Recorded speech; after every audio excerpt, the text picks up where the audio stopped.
Once upon a time, inhabitants of another world tore a hole through the universe and came to Earth. They called themselves Surias, and rivaled humans in knowledge and skill with one great exception. They had magic. War followed. Humanity lost. And 300 years later, humans are on the brink of extinction. Orphans Thorn and Thistle live in hiding. They are the last of their families, the last of their friends. They scrape by, stealing to survive and living on the streets or hiding in sheds. But even under the brutal regime of the Surias, there are places where humans can mingle in secret with magical sympathizers. And one night, Thistle gets an unexpected offer of marriage from a Suria with high standing and friends in all the right places. For Thistle, it's a chance at safety and comfort. For Thorn, it's a chance to find the ones who killed her parents.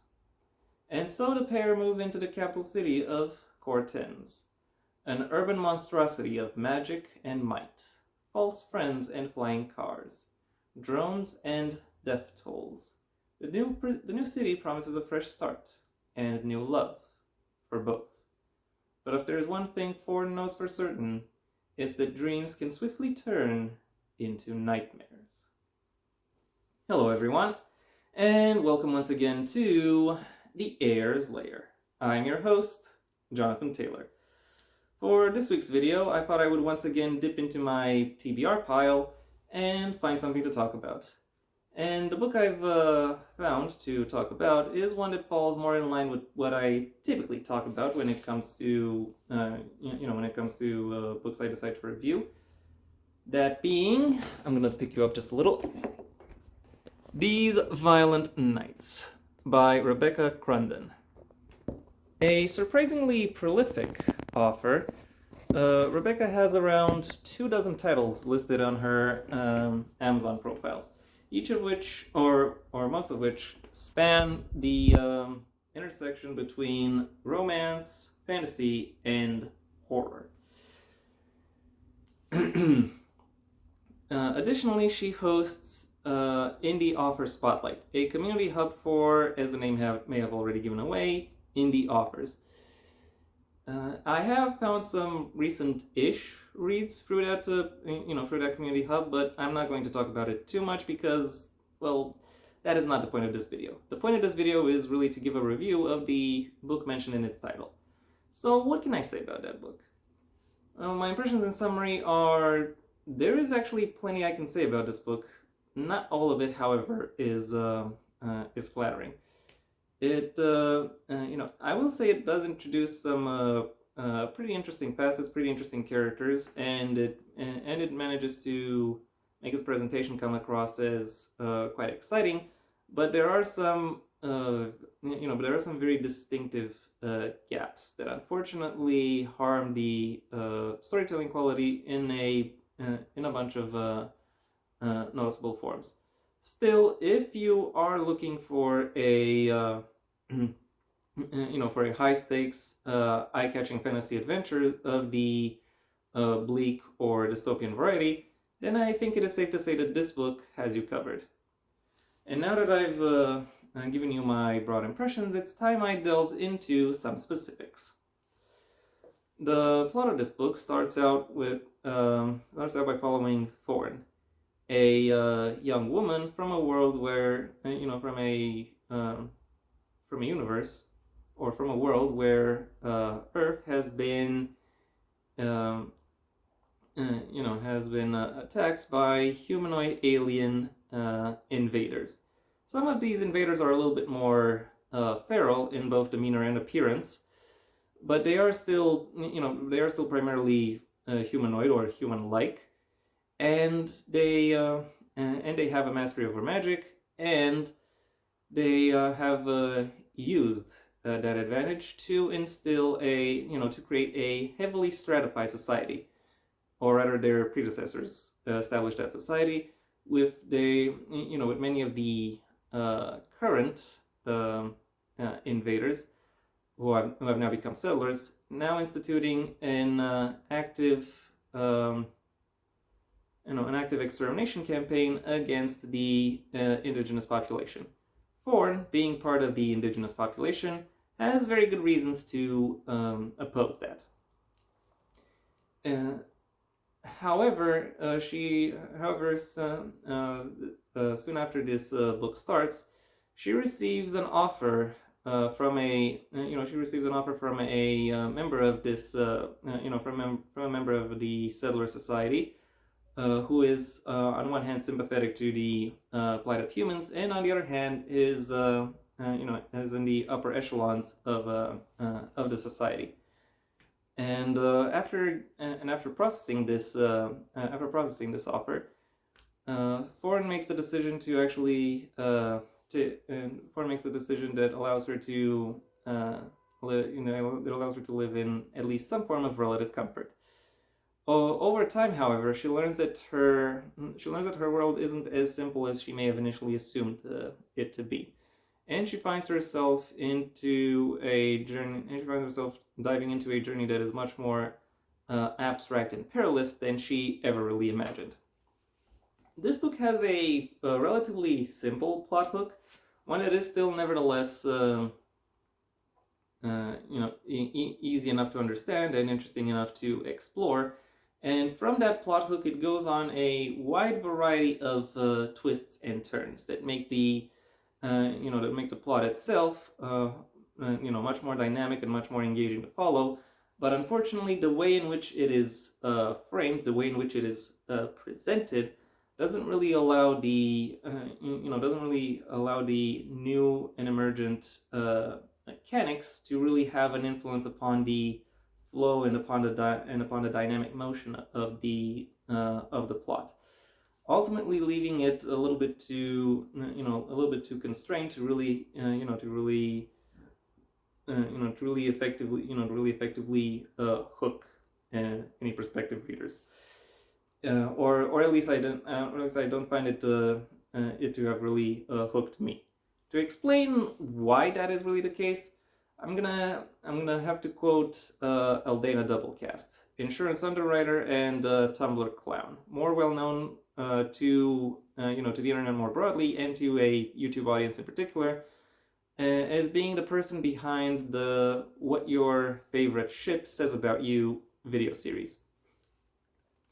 At the time of this video's production, she is going through a series of romantasy reads, or has concluded her go through within the romantasy genre, and she made an observation about romantasy, about how rather than pulling fantasy writers into writing romance, it has pulled romance writers into writing fantasy, and the problem with that is that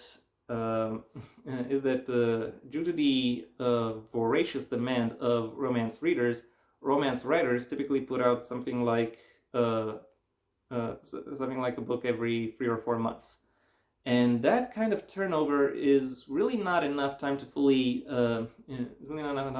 develop or to fully explore a any kind of fantasy world or fantasy setting, with all the implications tied therein to any sizable degree. And it is because of that, Aldana observes, that a lot of the issues surrounding the romantasy genre, or various works within the romantasy genre, can actually be traced back to.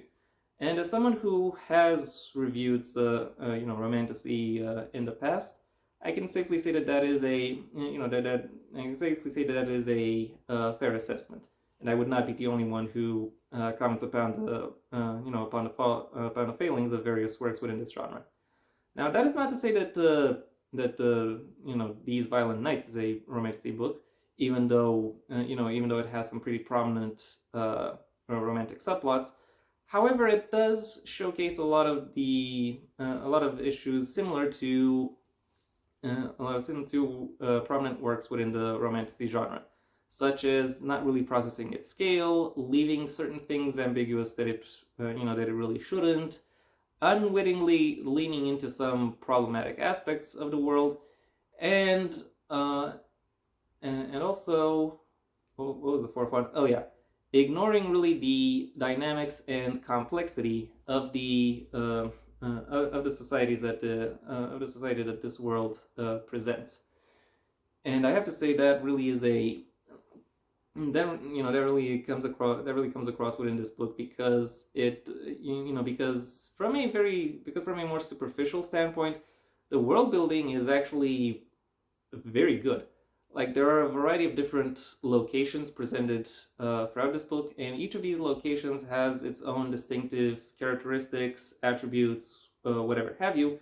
And within each of these locations, various groups of people have various groups of people have settled or have located. They and they have built up societies or communities, communal units, each with their own distinctive rules, rituals, habits, and various other physical characteristics, and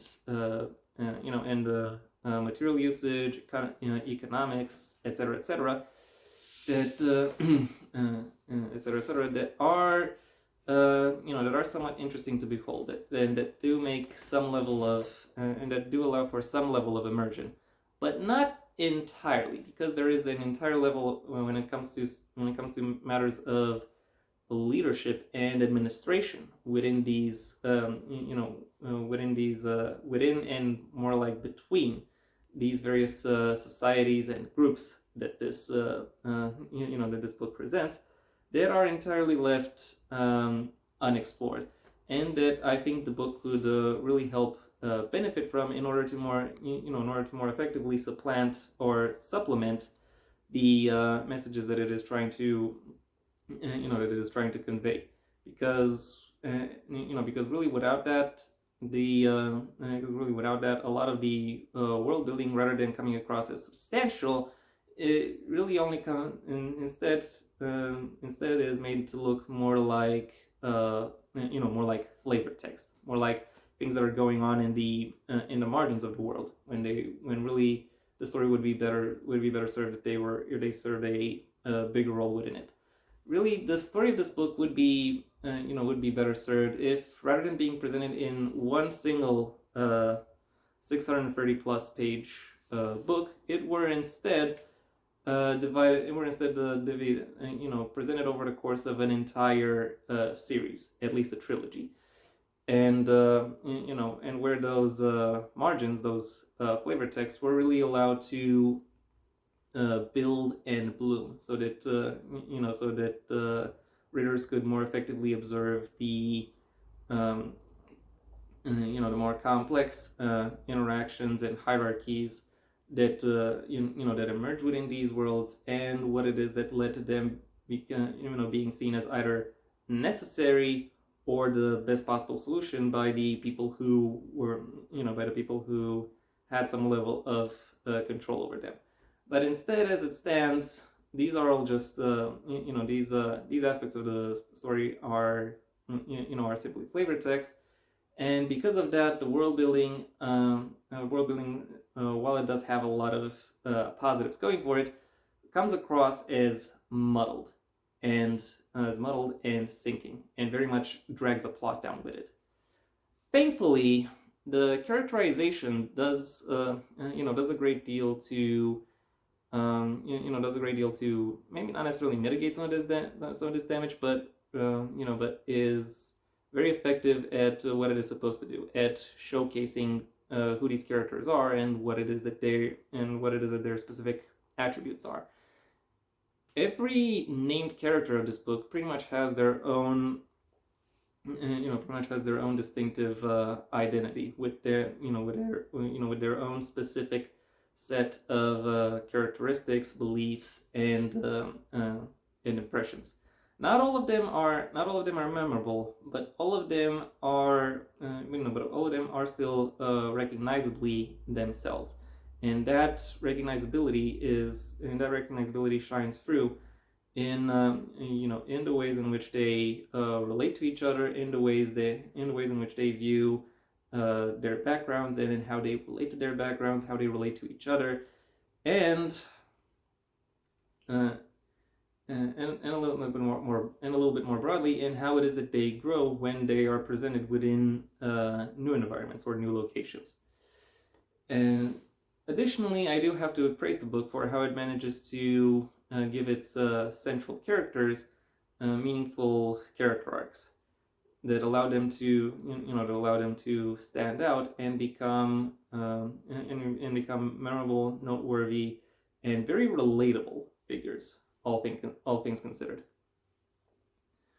Overall, while while the central identity of this book doesn't really shine through to the extent that I think the author would have intended it to be, the the world the world it presents is still quite interesting to dig through, and really the people within it and the ways in which they interact with each other and make the story more interesting to follow, more interesting to observe,